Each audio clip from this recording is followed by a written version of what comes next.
그거를 다른 브랜드끼리 서로 이렇게 매칭하면 소리가 조금씩 또 다르거든요. 풀 디지털 앰프가 아닌가.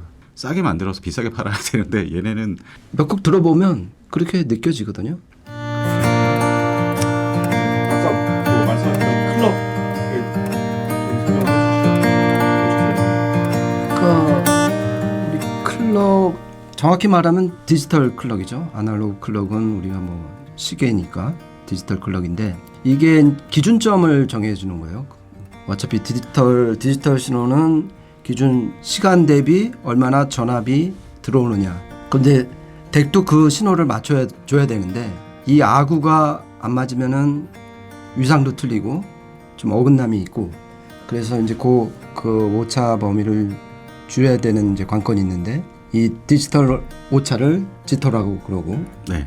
이 디지털 오차가 뭐 펨토 네. 그렇죠? 그렇죠. 지금은 이제 네. 뭐 펨토 그거를 이제 제조사에서 표기하는 게 이게 제각각이긴 한데 이제 펜토 클럭도 있고 뭐 클럭의 종류는 상당히 많고요.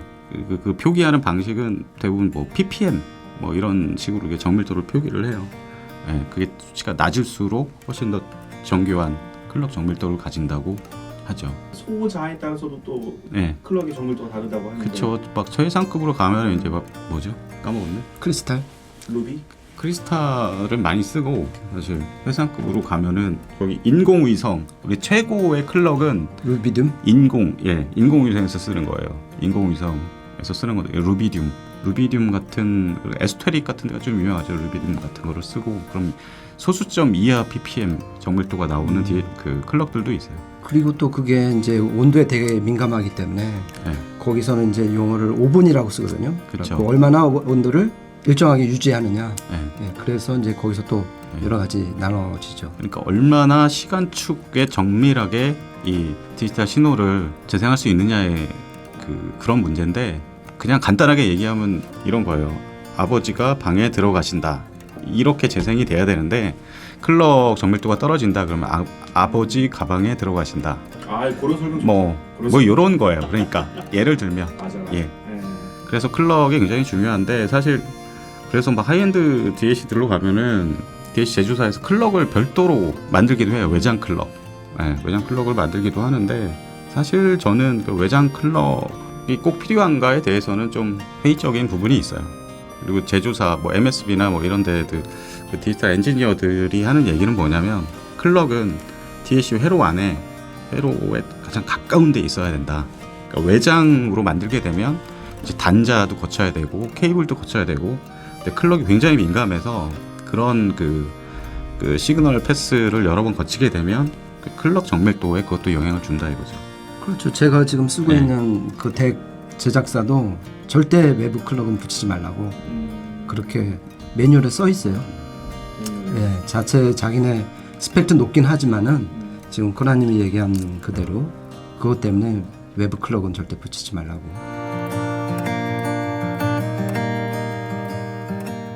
딱 한마디만 거기서 이제 그 스펙 관련해서 그 다이나믹 레인지 하고 이제 SNR, SNB만 보시면 되는데 최고 기준점을 한 140dB로 보시면 될 거예요. 요즘 그만한 dB가 나오는 다이내믹 레인지와 SNR, SNB가 없거든요. 그러니까 스펙에서 한 120dB 정도 된다 그러면 아 이게 한 80, 90% 정도 수준이구나. 그러니까 그 기준을 한 135에서 140dB로 보시면 그러니까. 될 것 같습니다. 근데 이게 그 사람들이 DAC 칩셋의 스펙을 막 찾아보고 그러거든요. 근데 DAC 칩셋의 스펙이랑 이 DAC라는 기기, 칩셋이 아니라 전체 기기의 출력단에서 보여주는 측정되는 스펙이랑은 좀 다르거든요. 그러니까 사람들이 이제 DAC만 뭐 SNB가 높고 뭐 그렇죠. 그러면 좋으면은 이게 DAC 자체가 그만한 뭐 높은 특성을 가지고 있다라고 오해를 하는데 DAC 칩셋에서 아무리 뭐 그런 해상도나 SNB가 높아도 그 이후에 아날로그 필터, 아날로그 출력단 이거를 절대 무시하면 안 되거든요. 그러니까 DAC 칩셋보다 오히려 아날로그 그 출력단 쪽이 굉장히 중요해요, 사실. 그거만큼. 네. 그래갖고 좀 양식이 있는 제작사는 그 따로 분리해서 표기를 해요. 디지털 파트에 다이내믹 레인지와 SNB는 이렇고 자기네 전체 토탈 아날로그 단을 포함한 거는 얼마다. 그거는 차라리 양식이 있는 그렇죠. 제작사죠. 양심이 있죠. DAC 칩셋 스펙이 곧 자신들의 DAC의 어떤 스펙인 것 마냥 그 얘기하는 경우는 그러니까 다 믿으면 안 되죠. 브랜드별로 DAC 좀 음색이 좀 다를까요? 저 같은 경우는 예를 들어서 뭐 DCS, 코드 이런 쪽은 상당히 예리하고 아주 투명한 뭐 이런 쪽이고 반대로 뭐 메리디안, 요즘에 나오는 아까 그 R2R, 토탈덱 뭐 이런 것들은 상당히 좀 윤기가 있고 좀 온건한 스타일이고 네, 대표적으로 좀 그래요. 뭐 네. 맞죠. 그리고 개인적으로 좀 주목하는 제작사는 아까 코난이 말한 그 아쿠아 어쿠스틱 그게 네. 저희가 스페인 브랜드가 이탈리아 브랜드가 이탈리아 거기가 말고죠. 한 400, 500만 원대 R2R 덱인데 그러니까 가장 엔트리 모델이 상당히 소리가 좋아요. R2R 그리고 그것도 어떤 칩을 쓴 게 아니라 걔네가 디스크리트로 네. 저항을 다 R2R로 기판에 네. 붙여갖고 한 거라서 그렇죠. 그게 가장 좀 요즘 눈에 띄는 것 같고 그러니까 들어보면 약간 좀 LP 듣는 것 같은 그런 느낌이 좀 있어요. 네. 네, 소리 두께도 좀 두텁고 네, 온기도 좀 있고 그리고 그 램피제이터 네. 네. 최근에 그 플래그십으로 나온 퍼시픽 덱을 한번 들어봤는데 네, 네. 그것도 진짜 좋죠. 그건 이제 그 아날로그 단의 진공관을 막 썼거든요. 소리가 진짜 윤기가 뭐 분해능 해상력 이건 기본이고 이 귀에 와닿는 촉감이 정말 이렇게 네. 윤기가 잘잘 흐르죠. 전 개인적으로 몇 년간 들어봤던 DAC 중에서는 뭐 가격과 상관없이 고르라면 MSB. 그러니까 좀 밑에 급부터 시작해서 밑에 급도 뭐 싸지는 않은데요.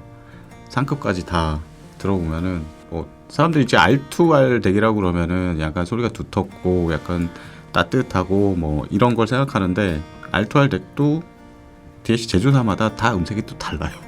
예. 근데 MSB 같은 경우를 저는 제일 좋게 들었습니다. 그렇죠. 어떻게 보면 지금 MSB가 어떤 좌표가 되어버렸죠. 예. 어떤 상징. 예. R2R 덱. 중점이 됐고 그리고 거기 이제 4개 모델이 있는데 또 확실히 또 레벨이 네. 좀 확실하게 서열이 매겨져 있고요. 예.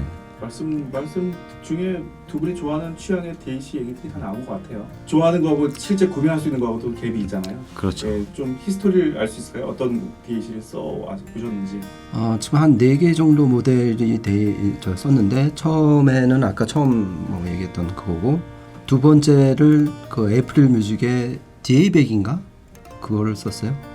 그것도 상당히 델타 시그마인데도 소리가 두툼하고 상당히 만족도가 높았던 것 같아요. 그러다가 이제 그게 조금 실증이 나서 코드 휴거로 바꿨고 그거는 이제 헤드폰 앰프도 되고 포터블도 가능하고 그리고 또 코드 특유의 어떤 섬세하고 예리한 그런 게 궁금해서 썼다가 작년 초에 이제 현재 쓰고 있는 그 마이텍 그 맨하탄 2로 바꿔서 좀 잘 쓰고 있습니다. 저는 DAC 너무 많이 써서 몇 개로 압축하기가 좀 그런데 가장 길게 가져갔다.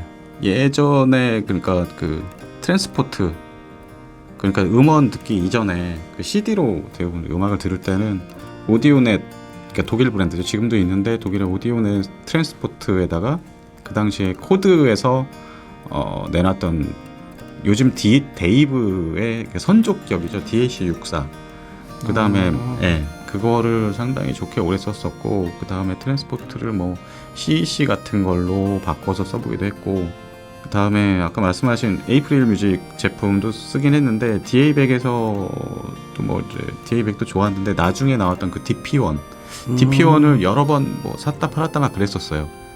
그게 지금 컨스텔레이션 이런 거 제작하는 디자인하는 그 사람이 이제 디자인도 했었고 회로 자체가 라스무센인가? 알렉스 라스무센.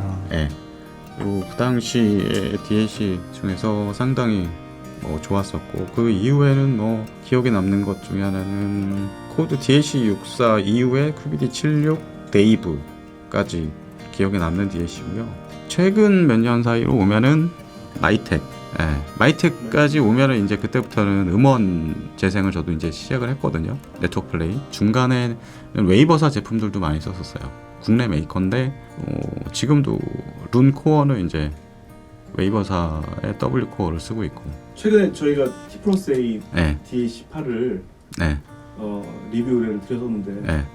어떠셨는지 코멘트 한마디씩 해주시면. 일단 가장 궁금했던 거는 DSD 음원 재생이 얼마나 실력이 높은지. 근데 정말 DSD 재생만큼은 T+A가 좀 일가견이 있는 것 같아요.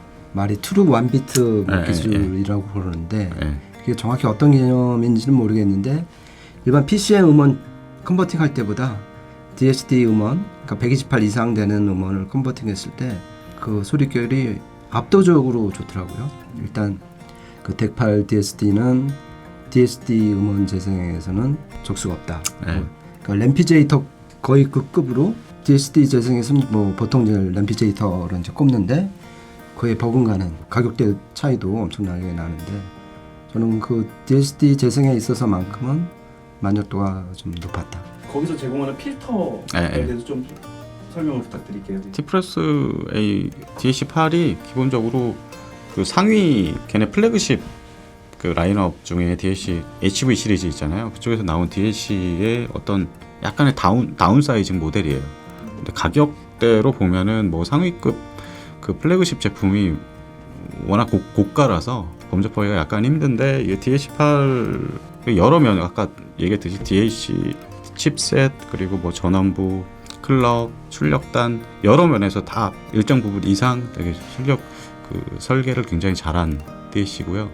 필터 부분도 일단 PCM 자체도 성능이 좋아요. 이게 채널당 포지티브, 네거티브 각각의 DAC에 이제 맡겨가지고 왼쪽에 DAC 좌측 채널에 2발, 우측 채널에 2발 이렇게 썼고 DSD 담당하는 DAC를 따로 뒀어요. 얘네가 직접 개발한 거라고 그러는데 그러니까 트루 1비트 그것 때문에 이제 DSD 음질도 좋고 저는 이게 PCM 음질 DSD가 상당히 좋은데 PCM 음질도 좋게 들었거든요. 그래서 FIR 필터 2개 그 다음에 베지어 필터라고 그 2개 있는데 피리 베지어 필터를 좀 한번 들어보실 필요가 있어요. 베지어 필터가 제일 좋았었거든요. 그 중에서도 저는 3번. 네. 저는 하여튼 3번 어떤 때는 3번 어떤 때는 4번 3, 4번 하나를 꼽으라면 근데 저는 4번 4번. 베지어 필터 결론을 낼까요? 네. 의견 감사하고요. 사실 DAC 뭐 코난 얘기했듯이 한 이제 본격적으로 부각된 지 한 20년인데 앞으로는 어떨까요? 단품 덱을 산다고 그러면은 좀 무리를 해서라도 좋은 덱을 사는 게 맞고요.